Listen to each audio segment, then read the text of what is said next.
The problem for defenses against Jayden Daniels in year one, as he has progressed at absolutely lightning rates, is that he is good at everything. I have to start with the big picture, even though it feels like we've done this every week for the last bunch of weeks. But number one, this is wholly unprecedented, what this team is doing. Not just the rookie quarterback element, which I will get to in a moment and talk about just how special what Jayden Daniels is doing is for any quarterback, nevertheless, a rookie quarterback. But let us not forget, and I know in a time of celebration, there are some folks that don't want to bring up anything about the past. But I would like to bring up the lows real quick just to appreciate the highs. Not to wallow in them and bring up old stuff, but to quite literally laugh at how bad it was and how quickly things have turned and how miserable the folks who were at the helm when things were bad not very long ago must be watching this happen. Never has a team been under congressional investigation, as well as, I think, 6 total investigations of various jurisdictions, from league to team to state to federal, and then been in the conference championship game 2 years later. The closest we've ever had to a team being under intense scrutiny and investigation and then going to title games was Deflategate, which was an on-field investigation that Congress probably could have sat out on. Like, what happened to the Washington Commanders franchise, or the Washington franchise under Dan Snyder, was a legitimate, bona fide congressional investigation where it's like, hey, we're the one body bigger than the NFL that can investigate what is clearly a terrible thing that is happening here. And we turned out it went back years and years and years and included all kinds of sordid and illicit details. And all the while that stuff was happening in the background, the team was mostly trash. And now, not only is it probably one of the best places to work in the NFL, and it's only going to get better as they get better facilities and all these kinds of things, but the team's amazing. And they've gone from a team under Snyder, who in 2020 hired Ron Rivera as their savior and got him by paying him a ton of money and giving him more power than he was going to get in any other job he could possibly apply for. And the reason that worked, quote unquote, was because, or the reason that had to happen, I should probably more accurately say, is because no one else would give him that power because he wasn't up for the job. And yet he got it and took it here because it's like, oh, he's the good guy that's going to fix the culture. Nope, not at all. And then all Ron did was hire a whole bunch of cronies, a bunch of guys that he had already worked and failed with, until he eventually hired Eric Bieniemy and basically turned the team over to him, and we all realized why EB couldn't get a head coaching job anywhere. And that part was a year ago. One singular year. And they were one ownership change away from not going from that being their candidate pool, that being who they hired, to we're going to assemble a super team. We're going to start with Adam Peters. Adam Peters, who had turned down multiple other general manager jobs because he wanted to work for the right owner in the right situation, and he picked Washington. Then you hire Dan Quinn, and he assembles a super team of coaches. I mean, is this going to be another one of those pictures a decade from now? Think about it. Anthony Lynn and Kliff Kingsbury have already been head coaches. DQ, obviously. I think Joe Witt, within 5 years, could certainly, he's going to get head coaching looks. He's already got an interview with the New York Jets. Could someone like Tavita Pritchard?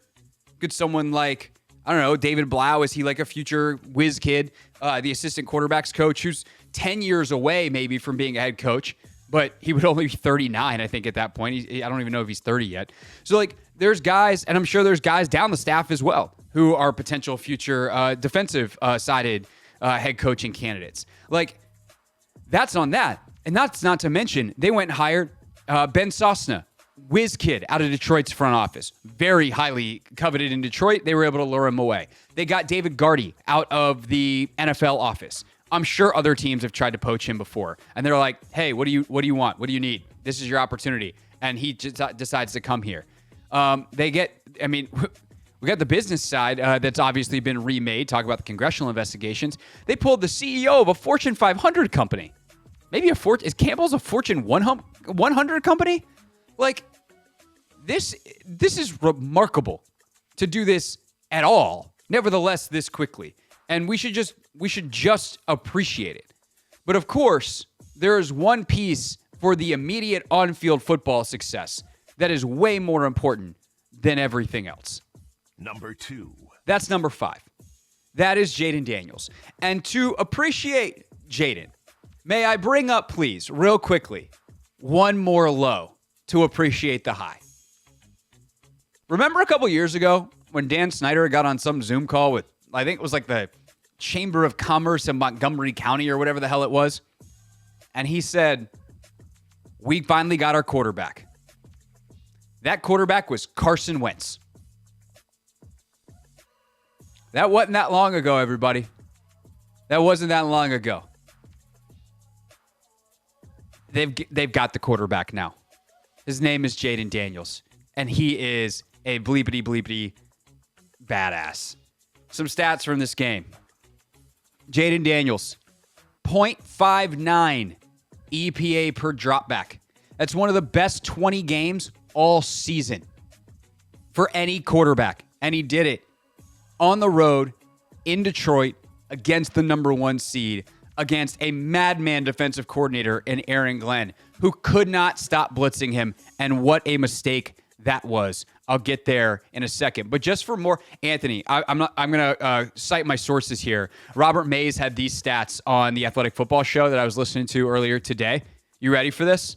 Yes, sir. So 0.59 EPA per dropback. That's a top 20 game all season. 10 of the other 20 games came against defensive coordinators who got fired by the end of the season. Good gracious.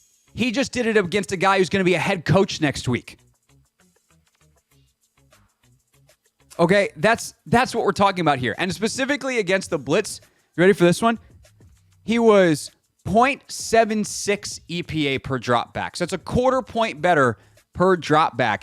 It was the 13th best game of the season against the blitz, according to EPA per dropback numbers.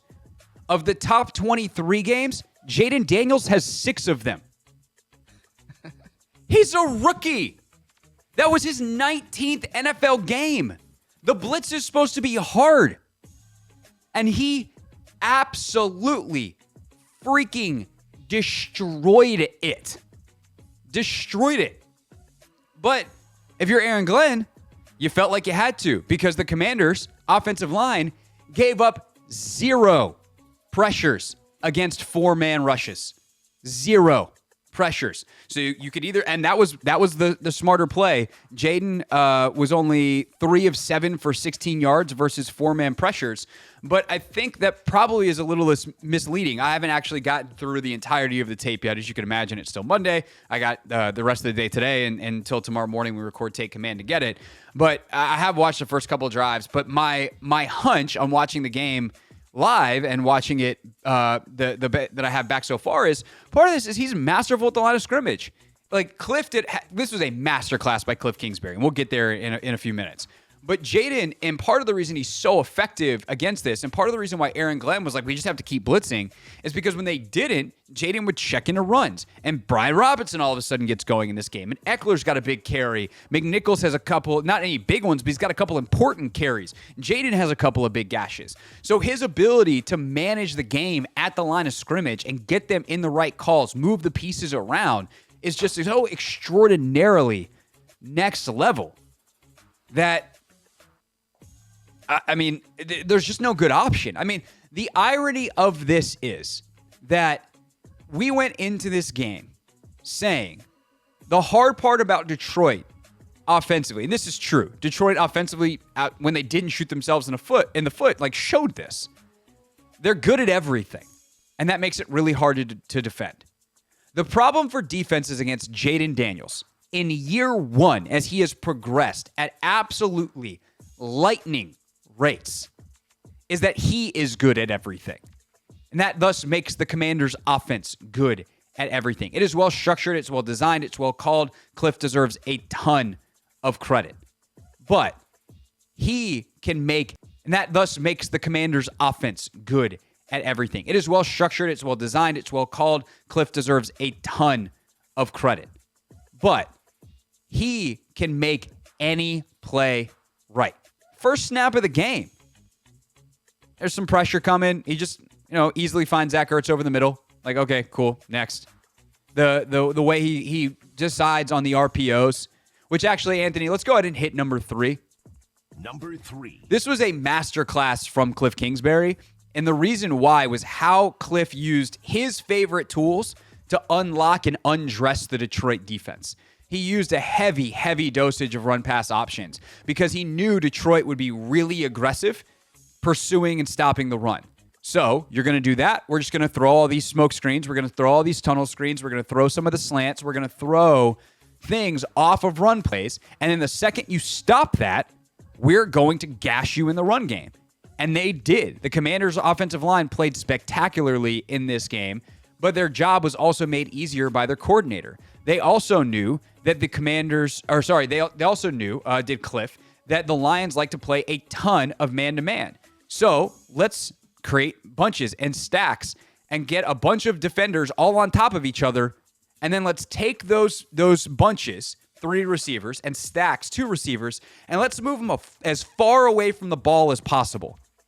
So now I got a bunch of defenders that are man-to-man over offensive players that I don't got to worry about blocking. They're outside the blocking surface. And so the run game becomes a lot cleaner and there's a lot more space. Or you get like what happened on the Terry McLaurin screen where Brian Branch is like, well, I'm supposed to be blitzing. I can't go all the way out there. And he's supposed to be kind of feinting like he's over that 2 receiver bunch and it's a 3-over-2 situation. So, hey, Jayden, you're going to have to run the ball here. No, he can't go that far out and also be an effective blitzer. So he cheats in, and sure enough, he comes on the blitz. Jayden throws it right past him. Terry splits the defenders, and there's no one else there because actually that was off a 3 receiver look. So instead of being 3-over-3, it's 3-over-2. 2 blocks hit, bang, there's no one home. Terry's out and gone. That's a win with the pen, but it also takes a quarterback who can make the pen come to life. And between the stuff that Kliff did and the way Jayden executed it, which also goes back to the staff and preparing him at a high level and Jayden's own preparation, this was a masterclass by the Commanders' offense, which is why they scored 45 points, the most that this franchise has ever scored on the road and the most that the Lions have ever given up in a playoff game. What's up, kiddos? It's your boy Clinton Yates from ESPN. It's the Hoffman Show on the Team 980. Tell your mama I said what's up.